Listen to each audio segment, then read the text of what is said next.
create the difference came from kind of the way our last 2 years have gone. The little difference between making it to the NCAA tournament, winning a Big Ten championship is always little things.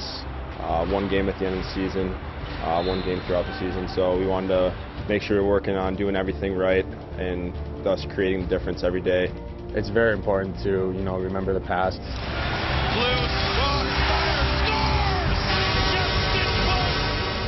Losing in the Big Ten championship game last year gives us some fire, going into the Big Ten schedule. I mean, we want to win it this year, and I think all the guys are motivated. There's no worse feeling than coming up just one game short, and it's happened 3 straight years for us now, for myself, Selman, and Racine, and we need to make sure that it doesn't happen to the juniors and the sophomores. And the difference between being a champion in the Big Ten and not was one game, one shot, and so on, and then that could translate into being in the NCAA tournament and so on. Definitely not something you want to think about every day, but it's something that's going to motivate you. It's Tuesday this week.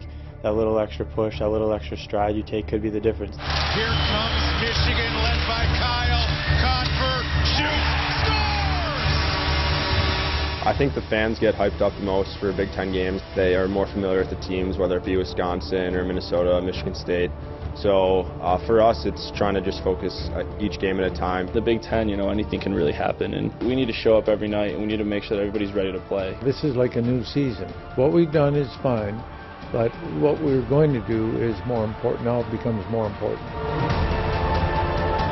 It starts with Wisconsin this weekend. Yeah, guys are ready to go. It's a process for us to come in, get the 3 points every night. It doesn't matter if it's December or the last game in April we play. It's win our next game, and the next game we play is the biggest game of the year. It's always about the journey, and it's not the destination. You have to know where you're going, but it's really taking advantage of the journey. And so every day, every practice, every meeting, everything we do is about getting better and about the next game. And if we do take care of the next game, then we'll have a chance at a championship.